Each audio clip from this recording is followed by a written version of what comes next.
विवेक, आप क्या चाहते हैं कि हम इस जंग में घुस जाएं? हमारी ये जंग नहीं है। हम पहले कैसे इस जंगों में घुसे हैं? पहले भी इराक और यूएस के बीच में जंग हुई, पहले भी कुवैत और इराक के बीच में जंग हुई, हम घुस गए क्या उस जंग के अंदर? अब आप सुनिए सर, मेवाड़ का एक राज्य था जिसके राजा थे महाराणा प्रताप। अच्छा। और महाराणा प्रताप के लिए बड़ा आसान था कि वो कॉम्प्रोमाइज करते महाबली अकबर के साथ और लाइफ को एंजॉय करते, कूटनीति जिसको हम कह रहे हैं आज।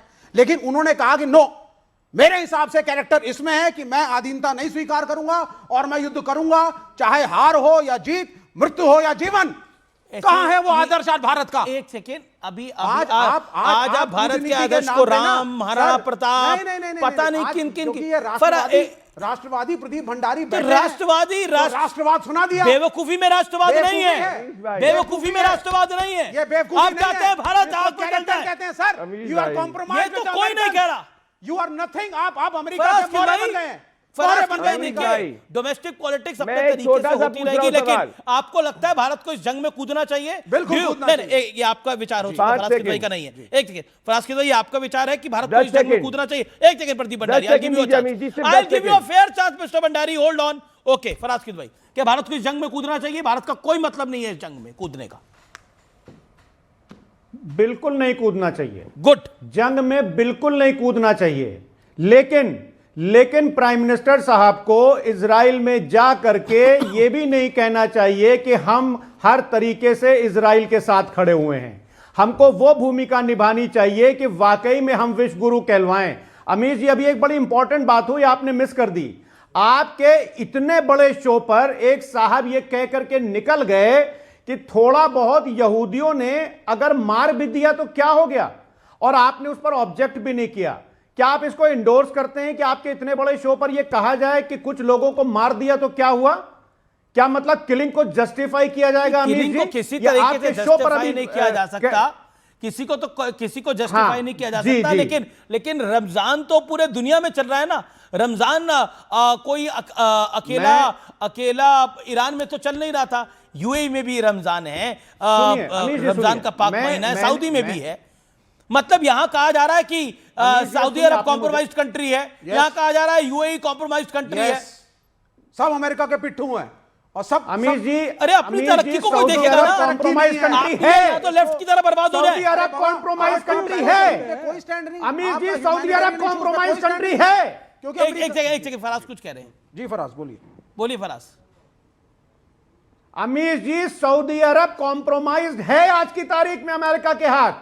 मुझे ये कहने में कोई गुरेज नहीं है। क्या करें? मतलब दूसरी बात आप लोग क्या विचार क्या कर रहे हैं? सऊदी अरब बर्बाद हो जाए, मतलब यूएई बर्बाद हो जाए और अपना हाल अफगानिस्तान टाइप कर ले, ऐसा थोड़ी होता है। जवाब तो देने दीजिए सर। मैं बिल्कुल दे रहा हूं, मुझे जवाब देने दीजिए। अमेरिका की गुलामी करे।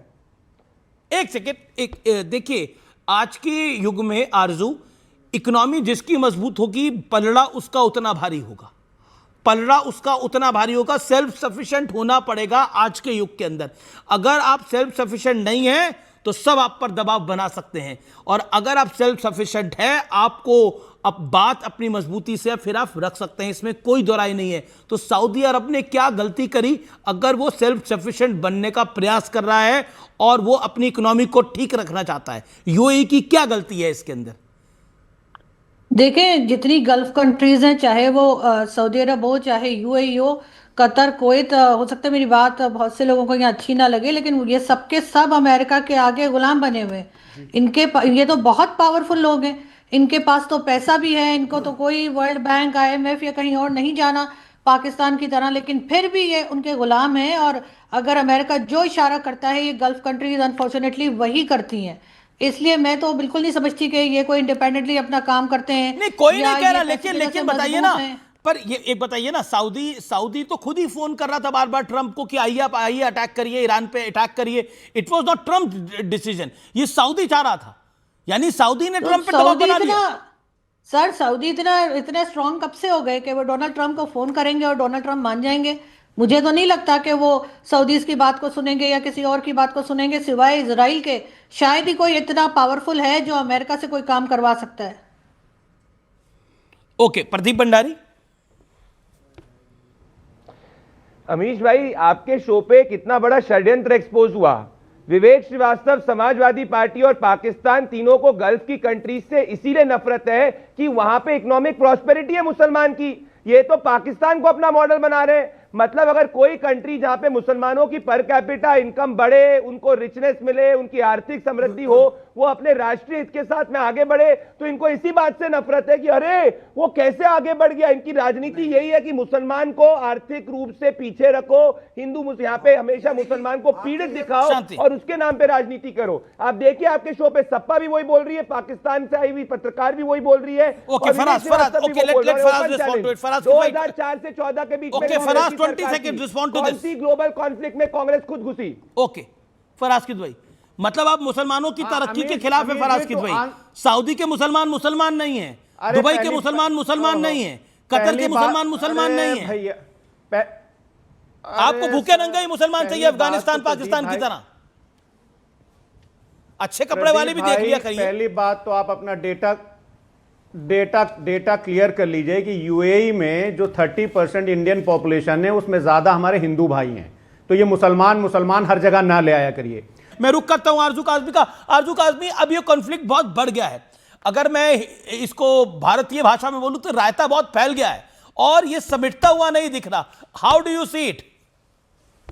देखिए अभी तो बहुत जल्दी मुझे नहीं लग रहा कि ये सिचुएशन जो है वो बेहतर होगी। ट्रम्प ने खुद भी कहा है कि 4 वीक्स तक ये लड़ाई चल सकती है। तो 4 वीक्स तो क्या, अगर 2 वीक्स भी ये चल गई तो यकीनन गल्फ कंट्रीज का और ऐसी कंट्रीज का जिनकी इकोनॉमी ज़्यादा है या जो अच्छी तरीके से अपने आप को चला रहे हैं उनके लिए ज़्यादा नुकसान होगा।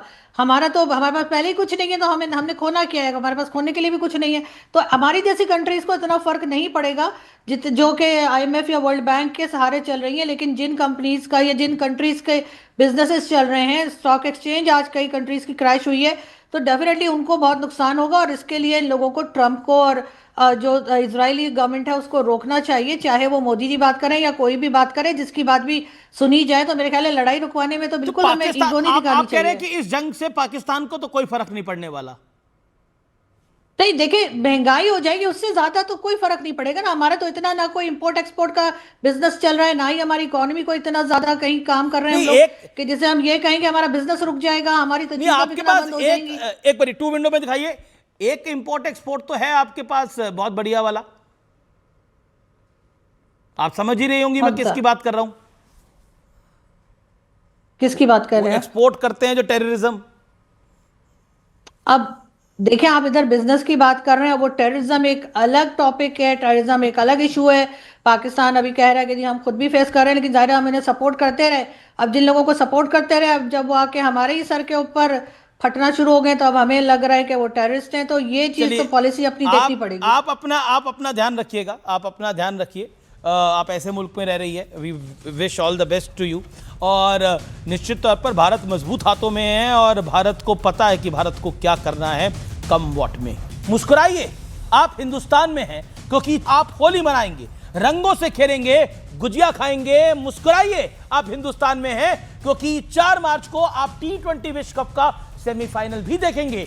5 मार्च को भारत इंग्लैंड के बीच दूसरा सेमीफाइनल होगा, यानी होली के अगले दिन जीत की दिवाली मनाने का मौका भी मिलेगा। इसलिए मुस्कुराइए क्योंकि आप हिंदुस्तान में हैं, नहीं तो दुनिया के कुछ देश ऐसे भी हैं जहां बम, बारूद और धुआं ही धुआं है। अमीर, संपन्न, ग्लोबल शहर, फ्यूचर शहर, सुरक्षित शहर, सब पर मिसाइलें बरस रही है। दर्शकों मुस्कुराइए, आप भारत में हैं, नहीं तो एक देश पाकिस्तान भी है। वहां ईरान के बाद इस युद्ध में सबसे ज्यादा लोग मारे जा चुके हैं। पाकिस्तानी सेना ने अपने ही लोगों पर इसलिए गोलियां बरसा दी क्योंकि पाकिस्तान का शिया समुदाय खमेनी की मौत के बाद प्रदर्शन कर रहा था। दर्शकों मुस्कुराइए, आप भारत में हैं, नहीं तो एक शहर दुबई है जहां दुनिया की सबसे ऊंची बिल्डिंग बुर्ज खलीफा है। इस शहर को safest city in the world कहा जाता था, अब नहीं, लेकिन वहां भी मिसाइलों की धमक सुनाई दे रही है, हमला हो रहा है, आग लग रही है। दर्शकों मुस्कुराइए, आप भारत में हैं, नहीं तो एक देश कुवैत है जिसने अमेरिका के ही 3 F-16 मार गिराए। दर्शकों मुस्कुराइए, आप भारत में हैं, इसलिए आप कतर, साइप्रस, ओमान में नहीं है, नहीं तो हो सकता है कि इस वक्त आप किसी बंकर में छिपे होते। वैसे बंकर में तो हिंदुस्तानी तब भी नहीं गए थे जब महाकायर पाकिस्तान ने हम पर हजारों ड्रोन और मिसाइलों से हमला करने का प्रयास किया था, क्योंकि हर भारतीय को यकीन था कि हमारी फोर्सेस की इतनी कुव्वत है, हमारा एयर डिफेंस सिस्टम इतना मजबूत है कि एक भी मिसाइल या ड्रोन हमें टच नहीं कर पाएगा।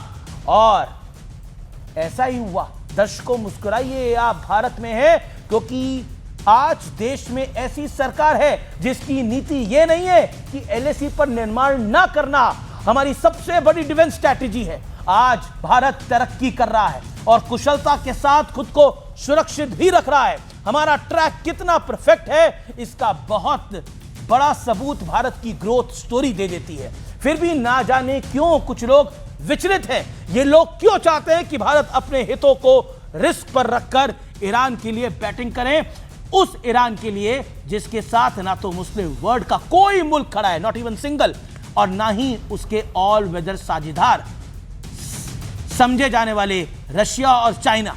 और भारत ईरान के लिए उन देशों से संबंध बिगाड़ ले जिन देशों में हमारे लाखों लोग रहते हैं, जिन देशों से हमारे कारोबारी संबंध हैं। हम उस ईरान का साथ दें जिसने कूटनीतिक तौर पर भारत का कभी साथ नहीं दिया। वो हमेशा साथ खड़ा होने की बजाय हमेशा हमारे दुश्मन के साथ खड़ा पाया गया।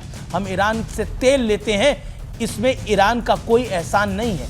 इसके बदले भारत उन्हें पैसे चुकाता है। भारत चाबहार पोर्ट को डेवलप कर रहा है, इसकी एवज में भी ईरान की कमाई हो रही है। ना कोई परोपकार, ना यारी, ना दोस्ती, शुद्ध रूप से ये बिजनेस है। इसलिए कंफ्यूज मत होइए। India is on the right track and India is on the right side. हम भारत की भलाई के रास्ते पर हैं और यही भारत की प्रायोरिटी भी होनी चाहिए। और इसीलिए मैं बार बार कहता हूं, मुस्कुराइए, आप भारत में हैं। यानी सोचिए, सऊदी, कतर, दुबई, सब जगह मिसाइल ड्रोन पहुंच रहे हैं, लेकिन याद है ऑपरेशन सिंदूर के दौरान एक मिसाइल ड्रोन नहीं पहुंच पाया था और फिर भी ये लोग मोदी को गाली देते हैं।